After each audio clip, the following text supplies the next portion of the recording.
Welcome, witches, wizards, and muggles alike, to another enchanting episode of Magical Tales from the Slytherin Common Room, bringing your favorite Harry Potter fan fiction to audio format. So sit back, relax, and Accio headphones and let the magic begin. Greenlight, Chapter 11. There's a newfound fear in the darkness of my heart. I'm afraid I'll change because of the light, or perhaps the light will change because of me. Yet, I also wonder what could be more enlightening than to be burnt by the light. Safi Al-Jabbar, 1915. The wind picks up around the camp, and the fire roars to life. The ocean bellows in reply, waves crashing fiercely against the rocks. There's a storm coming now. Hermione can feel it. Her eyes lift to the night sky above her, panic creeping up her legs. She needs to get inside before she gets caught in it, but the rest of the crew seem clueless to the change in the weather, distracted by the songs and the drinking. By now, everyone, except for her, is deliriously drunk, huddling closer to each other to stay warm, slurring jokes and stories about the world. She wishes she could stay, that she didn't have to care about the storm or the sounds of the waves crashing or what it means for her if suddenly there's thunder. Instead, Hermione gets up, slowly, hoping not to attract any attention or cause any disturbances, and excuses herself to go inside the cottage. She should probably take a draught and go to sleep early to miss the beginning of the storm, but finds herself wanting to have a cup of tea or something warm. Moonlight rays through the window guides her to the kitchen, and her hand fumbles to find the switch, turning the light on. Hermione shrieks. She clutches her chest and stumbles backwards. Malfoy leans against the edge of the counter from across the sink. He gives her a passing glance, unimpressed by her performance, and lifts a glass to his lips. Malfoy! Her heart thrashes against her chest like a bird flapping against a cage. She clasps a trembling hand against her forehead and glares at him. Why the hell didn't you say something? I knew it was you, he replies coolly, his eyes focused on the counter in front of him. Well, I didn't. I nearly had a heart attack. I was just standing here, Granger. Right, because it's completely normal to stand in the dark this late at night. She snaps. It's really not a big deal, but her hands are shaking and she needs to say something so she doesn't flee. You should have said something. Annoyance flashes across his face and she doesn't know whether it's because of her tone or if it's because she's practically scolding him. She doubts anyone has ever reprimanded him before. His voice is terse. Fine. Fine. She clears her scratched throat. She didn't expect him to give in so quickly and ends up standing awkwardly at the entrance of the kitchen. Hermione stares at him. It's clear from the rigidity of his shoulders and the ticking muscle in his jaw that he knows she's watching him, and she can't help but think of how he looked just an hour before around the fire. She's unsure what to do now that the adrenaline is washing down and her heart is beating at a normal rate. Maybe she should turn around and go to sleep as originally planned. It's been an especially long and exhausting day, and she wants it to end already. But she also refuses to be the first one to give in, somehow feeling emboldened by tonight's events. She must have imagined whatever it was between them, though, because when he slowly turns his head towards her, she's reminded of everything he'd said to her the last time they were alone, and some of the bravery dims. Suddenly, she's nervous about being alone with him in the kitchen. He looks at her wearily. What, Granger? She straightens at his tone. Are you going to skitter off now that I'm here? I don't skitter. Slither away then. Malfoy scoffs, unamused. He takes another sip of his drink. Are you drinking? She blurts, eyes falling to the cup that's filled with what looks like fire whiskey. And if I was? I didn't know you drink. She's never seen him take any of the offered drinks and presumed he wasn't much of a drinker. But it's a stupid comment because she doesn't know anything about his habits. And really, she's just trying to fill the crackling silence between them. Would it bother you if I drank? His tone neutral, eyes lowered to the cup. If I was an alcoholic, it would fit nicely with your perception of me that's out there, don't you think? The unhinged Malfoy air finally got off the rails. He sounds off. His voice is distant and detached. He's not slurring, but there's an edge to him that she can't place, as though there's a frosted panel in between them. She can see blurry fragments, and even though he's right there in front of her, she can't reach him, can't put the pieces that make him together. I don't think that. She thinks he's going to yell again or say something about the fool she is, but he only shakes his head in disbelief, which is almost worse because she'd rather him talk to her than pretend she's not worth the conversation. It only drives her to continue. There's a moment of pause where she realizes she's still hovering at the entrance. Hermione quickly moves over to the stove. There's usually always a pot in the kitchen, and when she lifts the pot, it's light. "It's not alcohol," he says from behind her. "It's not alcohol," he says from behind her, and waves her glass at her when she turns to look at him. "It's tea." "Oh." Her eyes fall to his hands and then back to his face. "Did you want the rest? There's a little bit left." He jerks his head no. Looks out the window facing the trees outside. His face resumes its blankness. Slowly, she turns back around and scavenges through the cabinets, looking for a cup. She could use her wand, but she needs her hands to do something other than uselessly lay beside her. The back of her neck prickles and she stiffens. It's an odd feeling, standing in the small space of the kitchen, her back facing him. She's not afraid, of course, just exposed, like he could do anything and she wouldn't know. Perhaps come closer so that her back is against his chest, or walk away silently. The anticipation of either of those options makes her shiver. She finds a glass cup on a top shelf and strains her arms, going on her toes to reach for it. She hears a brisk sigh and a shuffle of movement behind her, but then she grabs the cup, her fingertips bringing it closer. She shifts on her feet and pours the remainder of the tea. Smoke drifts slowly out of the pot, and the cup warms under her hands. Hermione gingerly puts the empty pot back down and waits, fist resting on either side of her cup. He's not leaving, which is something, and while he doesn't seem enthusiastic about engaging with her, she feels compelled to take a hold of the opportunity. She inhales through her nose and turns around, cup in hand. She opens her mouth to say something, but he beats her to it. "Are you going to drink that here? Will you be cruel to me again if I do?" Malfoy lifts his eyes to her, but she doesn't back down. Meets his cold gaze evenly with her own. His eyes narrow a fraction of the movement, the only show of emotion he's willing to share. He runs his tongue across his teeth, and she can't figure out if he's confused or annoyed. "Why did you leave?" she asks carefully. She leans back against the counter and tries to take a sip of tea to distract herself from his lips. He doesn't reply right away, and Hermione knows he's trying to calculate his next words or determine the purpose of this conversation. "It was late." "You left so quickly after my story," she states, tapping her restless fingers against the glass. "I thought I must have bored everyone." "That's doubtful, considering Tony had you covered. He seemed completely elated by you."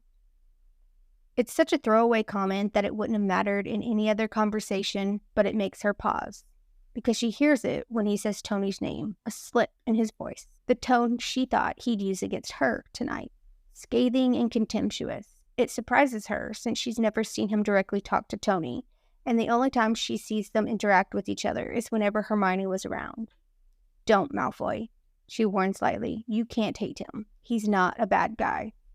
I guess for you, someone's morality is sufficiently judged based on whether or not he makes you laugh."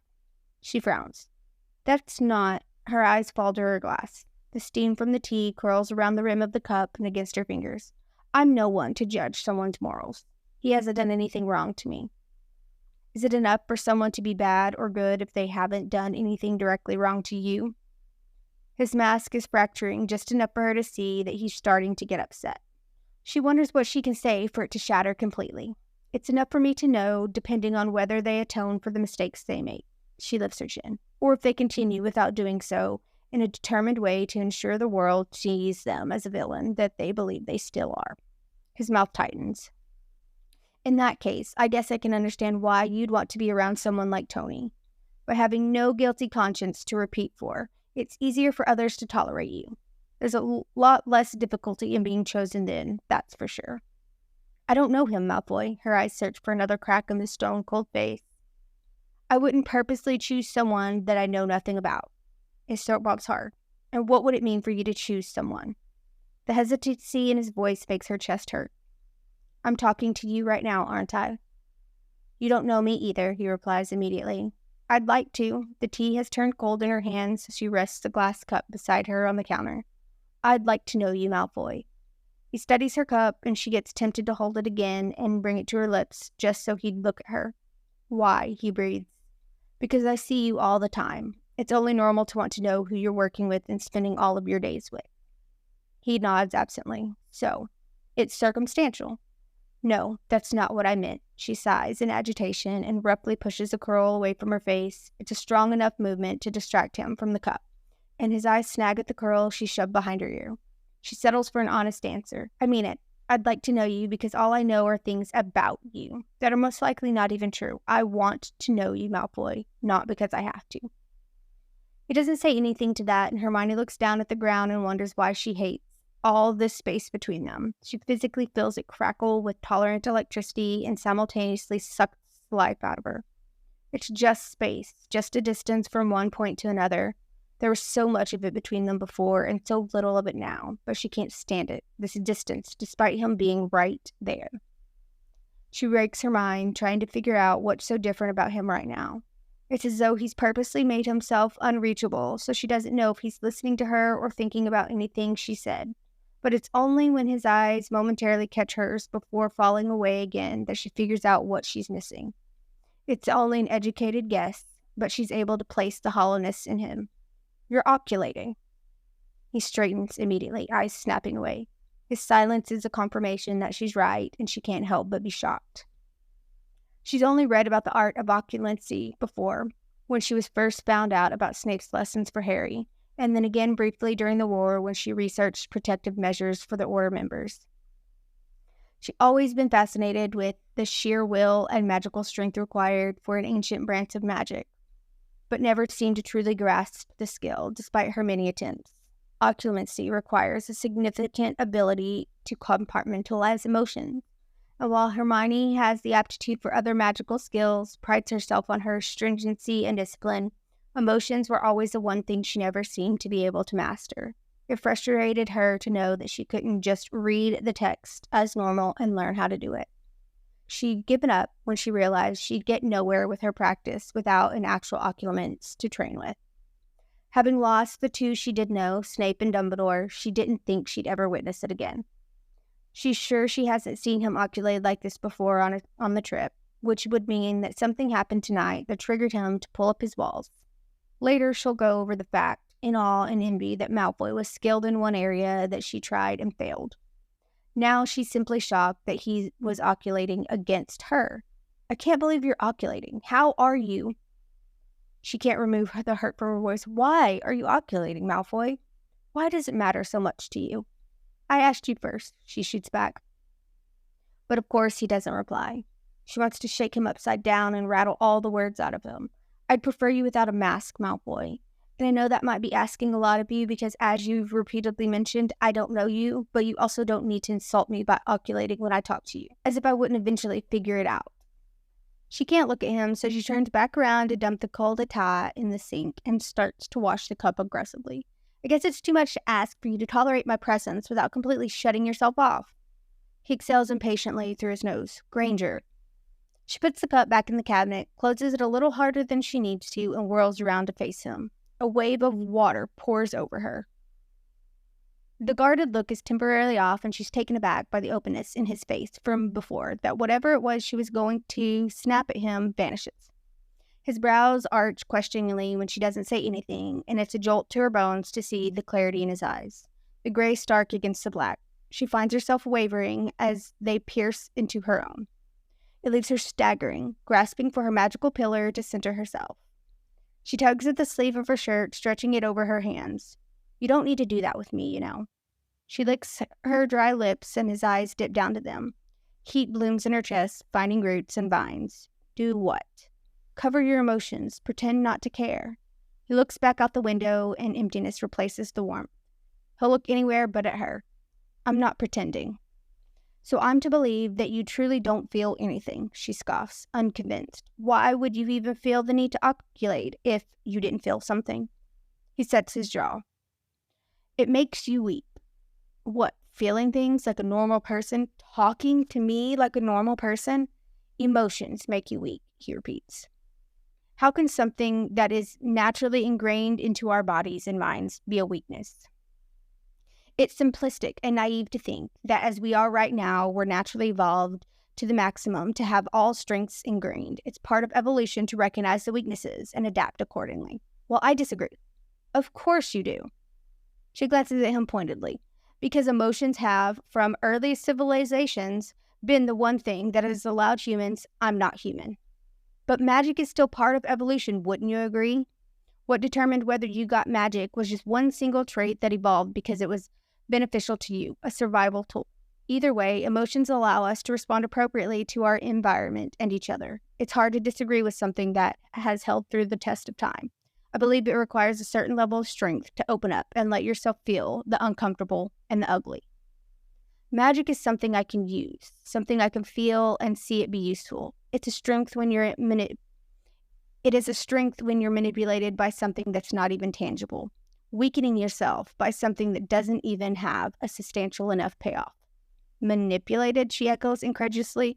I'm manipulated by something I don't even know is true, something I have to believe is occurring in my body and has some merit. It inhibits me from thinking practically. At the same time, my display of feelings toward whoever manipulates them to construct their own perception of what might be happening. They're made to believe I'm projecting something that I, myself, can't even determine is real. I think it's an exhausting way to live, Malfoy. He lifts a single shoulder, which is why they're a weakness. Anything that doesn't last shouldn't be trusted. Nothing lasts forever. The muscle in his cheeks tick. They're temporary. They're instinctive, and intuition is evolutionary because trusting your gut feelings allows you to escape conflict in dangerous situations that you might not otherwise be able to figure out how to solve. She pauses to contemplate. For example, I feel I should be here right now talking to you. And that just proves my point because you shouldn't be here talking to me. I'm not in danger, Malfoy. I can recognize that. Or maybe you've just never faced this kind of danger before. She considers this, eyes roaming across his face. He looks exhausted, but that's nothing new. Now that there isn't a wall, she's looking through a window. A mirror, even if the glamour on her face had disappeared by now. The space between them is small enough that she could reach him in 2 small steps. Malfoy also seems to be thinking the same thing. His shoulders set firm as he assesses the distance between them. Though he's leaning against the counter, his head reaches the top of the cabinets and his body stretches out like a lean tree. It's a small enough kitchen with room enough for 3 people at a time, but even with just the 2 of them, the circulating air and space act as a gravitational force, begging her to take the faltering steps and surrender to the pull. Is it dangerous for her to be here with him? Would he hurt her now that they're done? Would he hurt her now that they're alone? He already has. Already did once. Not physically, but the scars are from when she had to prove herself that she was enough. She has one on her arm that reminds her every day. That was then, and she knows there was external factors at play that worked into the vicious cycle, but she wonders if he could still do it now, belittle her even further to the extent where she was left unsure of who she was, where she belonged. She can understand that for someone like Draco Malfoy, life would have to be constructed in the same rigidity that he upheld himself. Every step, every decision made had to be calculated, meticulously measured to ensure maximum outcomes that worked in his favor. It's isolating to be haunted by the consequences of actions before they're even drawn. But is it fear, she wonders, that's made him like this? Does he feel it too? The frantic ticking of the heart that only seems to grab a hold of her ankle and drag her further into the water when she realizes there's no end, no land to rest after endless swimming? Does it torture him to be shrouded in those emotions as it does for her, forcing him to turn into himself? And while she knows it's the Slytherin in him, she also suspects the war only twisted the knife further, gutting his flesh into the hesitant yet vigilant man in front of her. She knows that what happened to her, that the cage that she's been trapped in only got smaller during the war. The thought that she shares something more personal, something unseen by others but felt intimately by both, only compels her further towards Malfoy. Well, she starts lowering her voice and taking a single step forward. Her shoes are less than an inch away from where his dragon leather-laced boots rest, close enough that she could raise her arms and the tip of her fingers would brush against his chest. Her hand twitches. Apprehension flashes across his face, eyes studiously watching her move. Right now, I don't feel as though something has me by my throat, like I'm pinned down and there's nowhere to go. Malfoy leans further back against his counter, drawing into himself. She takes another step, and he stops breathing. Or, like the walls are caving in and I can't breathe, I feel this right now. I'd feel this later too. I'm not temporary. It's not temporary. You don't understand, he rasps. He makes a small choked sound and looks back at Hermione. She'd tell me that it's fleeting, that everything is just a moment's breath. He's not himself, but the occupancy walls aren't up either. He's gone.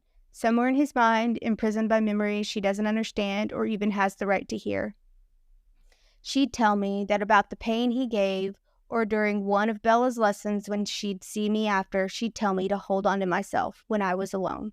Everything was just a moment's breath because she knew there was going to be a time that I'd be alone and she wasn't going to be there. She knew. Malfoy, you don't get it. Malfoy looks at her, face contorted by something that looks like desperation, and shakes his head roughly, as if trying to convince himself more than her. Hermione tries to imagine him meeting with Voldemort and the other Death Eaters, training with Bellatrix, walking alone in Hogwarts hallways. She thinks of him on the tower that night with his wand raised towards Dumbledore. Malfoy was scared, Harry had said about that night. You should have seen him, Hermione. He was terrified. It's fucking weakness, Granger. What you believe to be love is only a temporary moment that will slip away like water in your hands, because none of it stays long enough for it to be real. None of it lasts enough for it to change anything. That's what love does. That's what it fucking does. It fools you, manipulates you into thinking something that's so inherently fleeting can be enduring. She softens her voice. I never said anything about love, Malfoy. He freezes. His face falls apart for a splinter of time, and she wants to reach out. There's a sudden crack outside. Thunder splits across the night sky, and Hermione gasps, eyes snapping to the window. It shakes her, freezes her all at once, and she can't move. Her throat squeezes, and she can't breathe either. Blood floods through her ears, and she can hear her heart thrashing against her temple. She clutches her hands and fists, imprinting tiny crescents against her skin. Her eyes can't move away from the window as branches slam against the glass, and it sounds like wands splintering. Granger. A whisper, a rope to pull her out. She inhales deeply and turns to the voice. Malfoy searches her face, eyes flitting rapidly across hers, brows furrowed. His hand twitches, and she thinks maybe he'll raise his arm, and the lights go out. Hermione jumps back, slamming painfully against the counter behind her. There's enough light coursing through the window outside that she can make out Malfoy's figure in front of him. Half of his body is enveloped in a mellow moonlight, giving him a ghostly wan appearance, and the other is cast in the shadows of the dark kitchen. He's close enough now that she wouldn't even have to move towards him to touch him, and she doesn't know who moved closer until her hands blindly reached behind her to grip the edge of the counter, and realizes she's the one who's been still. Lumos, Malfoy murmurs. A fluorescent glow floods the kitchen. He waves his wand behind them and pauses briefly over her face. Hermione flinches under the blinding light, hand flying to shield her eyes, and he immediately lowers it. She has to tilt her head back to look at him, exhaling shaky breath. His face, all long, sharp edges, tips ever so slightly toward her, and his eyes dip to her lips. She sees the confusion breaking through his guarded face as he tries to determine what to do next, to understand what any of this means, and she wishes she knew what he wants to do because she'd do it for him. But her own heart is beating fast for a completely different reason now, and Hermione doesn't dare move because this close to him, she's finally breathing. He raises his other hand, the one not holding his wand, and it hovers near her bare neck tentatively. Pale fingers radiate in the moonlight, and she waits, chest heaving to the rapid breath of her heart. He hesitates before looking up at her, a silent question in his eyes, and she finds herself inclining her head in an equally quiet yes. If he's surprised at her willingness, she can't see. Instead, he lowers his hand near her collarbone, and the weight of her fingers is featherlight against her skin. She wouldn't even believe that he's touching her if she wasn't watching him do it. He's touching her. He's just touching her, but she'd still panic if everything in her mind wasn't grounding her to the spot and saying yes. There's an absence of his fingers as he brushes them over the wooden pendant. A crease forms between his brows as he goes over the sun and moon imprint, tracing the indentation as if to memorize it. The necklace has never felt heavier. Hermione almost gasps when his fingers lowers down her skin once more. She's convinced he can see the goosebumps skittering across her skin at the contact, despite the darkness, as his fingers skim gingerly across her exposed collar. She feels everything at once. The calluses on his fingers against the smoothness of her skin, his breath grazing her nose and lips, and the way he's radiating heat that envelops her because he is so close. Every touch leaves a shadow of chills behind her and her eyes flutter shut briefly, letting the warmth from the closeness of his body seep into her cold skin and marrow.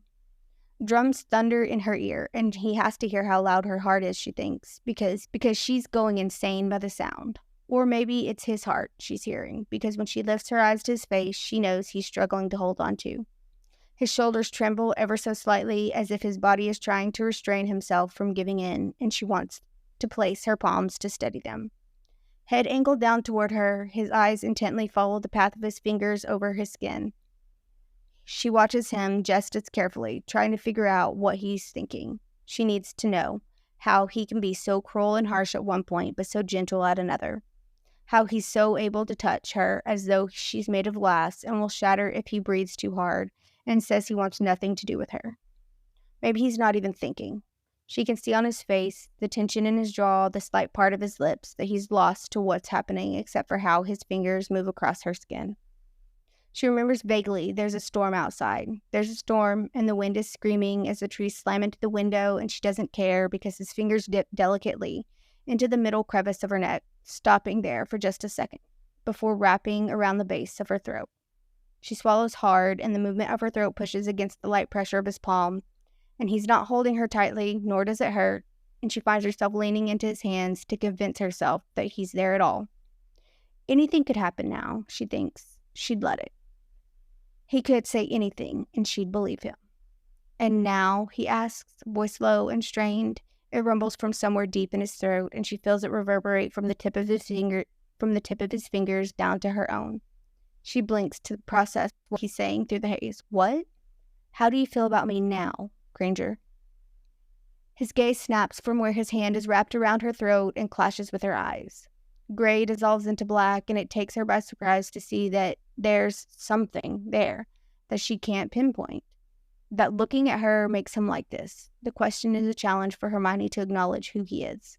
A way for him to get the upper hand again, because somehow, amongst all of this, Hermione is the one on top right now. With his hand around her neck, Malfoy wants to feel like he has control. She could give him what he needs, or she could tell him the truth and watch him unravel more. Or maybe she'll be the one to crumble because the truth is that she can finally breathe.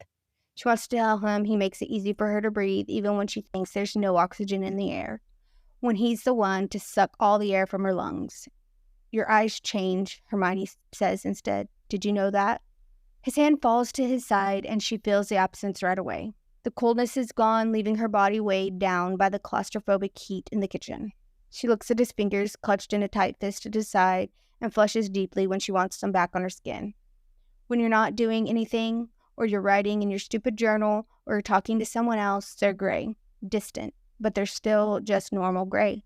She presses a palm against her stomach to remove the ache there and lifts her eyes to his blank face. But then you look at me and they change. Sometimes it's winter in your eyes, all ice and cold, like the first snowstorm of the season. And when you're angry at me, they're like shards of shattered glass, sharp enough to cut, but somehow I can always see my reflection in them. And then sometimes it's like looking at the ripples of the moon in the water, and you look at me like what?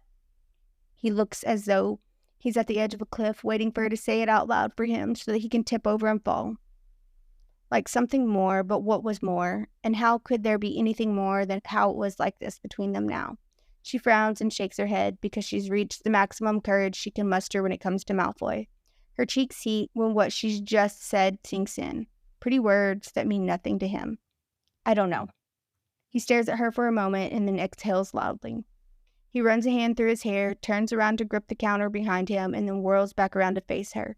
He lets out a frustrated sound as though he's trying to clear her out of his chest. You can't talk like that, Granger. It's a small mercy that she's managed to roll her eyes. They're just eyes. You can't know these things about me, he grits out. She only watches him silently for a moment. How could she not know? You're always there, Malfoy. He pushes back his blonde fringe from his face with one hand and waves the other hand at her. I don't understand why you're like this. Why you say these things to me. No one acts like this around me, and you go around thinking you can. You can't, all right? This doesn't make sense. You should be terrified. I'm a little tired of you telling me what to do, you know. He's angry and she doesn't care. Or telling me how to feel. Someone needs to tell you because clearly you have no idea what you're doing. She bites the inside of her lower lip to restrain herself from smacking her wand against the side of his head. It's offensive to assume I don't know what I'm doing. I'm well aware of my actions, Malfoy. You don't get to decide things for me. It's the truth. She gives a short, humorous laugh. I think I'll survive this truth. I've already seen you at your worst. You haven't seen anything yet, he growls, jutting a finger at her. She wonders if it was the same one touching her. Why? What's even left, Malfoy? What exactly will you do to me? Nothing that wouldn't be expected of me. She doesn't know what to say to that. She doesn't believe him either. He doesn't even look like he believes what he's saying. He looks defeated or maybe resentful of whatever he's given up tonight. And maybe it's because she's never seen him like this, barely trying to hold himself together. Or maybe she wants him back near her again, that she gives him an honest answer. She brings her shaky finger to the ghost of his on her throat, clutches her necklace to remind herself that it happened. I am terrified, she admits slowly. He jerks, as though he's been struck, arms falling limply beside him. She pushes herself off of the counter. I'm terrified that I might say something wrong and you'll shut yourself off. I'm terrified of sharing something with you only for it to be thrown back at me again. And I'm terrified after all this, if we even manage to get past any of what this is, we'll go home and there will be nothing to show for it. It's his turn to watch her now. His shoulders are slumped and he opens his mouth to respond, but then there are voices outside of the house closer to the door. His head turns towards the door before his eyes briefly fall to the floor. His tongue pokes out in his cheek and he lifts his eyes back to her. There's the finality at whatever conclusion he's arrived at, and she knows they're done. She doesn't understand how he shuts himself off so effectively, how he's able to pretend as though nothing has happened at all. It's jarring to think about all the training he had to go through to be like this, detached even from himself. He's shown more of himself than ever tonight, and somehow he still makes her feel as though she's the one carved out by him. It'd make her furious and frustrated if she wasn't so anxious that he was going to leave without saying anything. Who said that to you? She calls out when he moves towards the exit. He pauses halfway. You said she told you. It was fleeting. Who said that? There's a moment long enough that she thinks he'll just leave her standing there without looking back, but then turns around and there's just enough pale light illuminating from the window to highlight the hollowness of his face. He looks haunted as he sounds. My mother. Her heart breaks because she can try all she wants to imagine him and how he was back then, but she'll never understand. Ron would burst in anger if he'd heard what she's thinking now. He'd yell at her that they were all children and they were all scared, that Malfoy wasn't the one who needed saving and isn't the one who deserves to be understood now, and Malfoy would agree with him. But Malfoy had been a terrified child who also needed his mother, and that she can understand, because she's all grown up now and everything has changed, but the only thing that hasn't is that she's still afraid. She's paralyzed with fear that can only be removed by her mother's words and arms.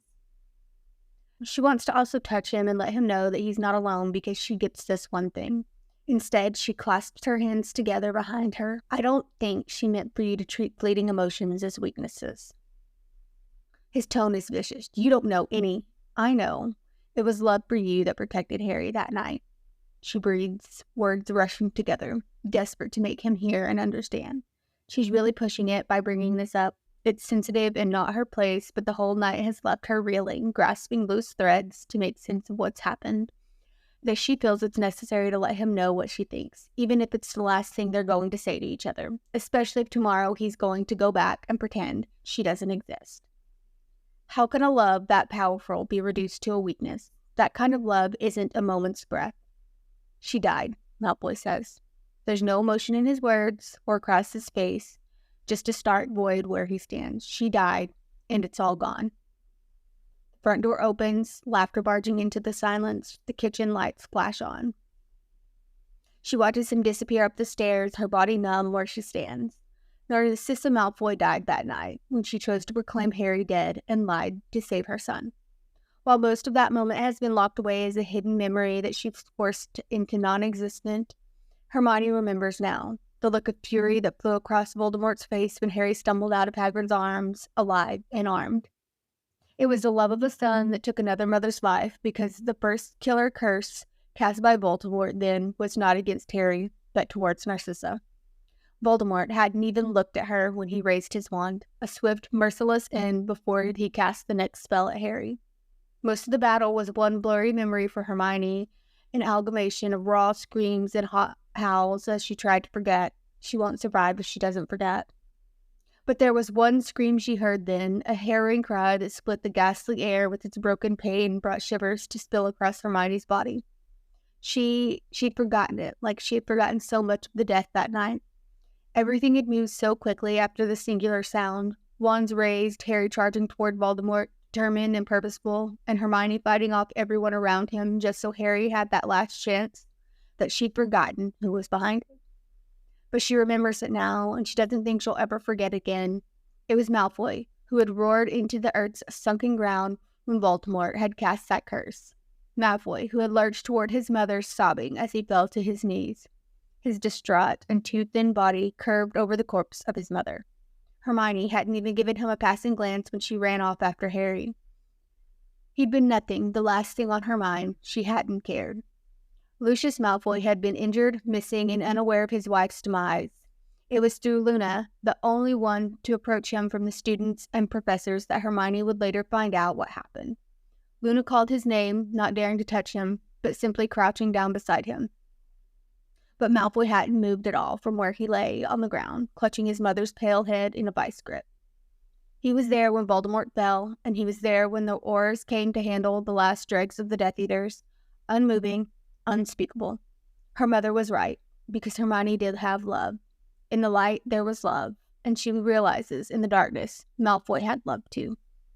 But she also tries and fails to determine why for Malfoy, the impermanence of something like love was embodied by the one definite fact that everything had changed and ended with his mother's death. How could a love that strong between mother and child end that day? Where could all that love have gone? And that is the end of chapter 11. So what do you think? This one got me. It was really hard for me not to cry through it. Oh gosh, I can't imagine. So yeah, let me know what you think, and I will see you for the next one.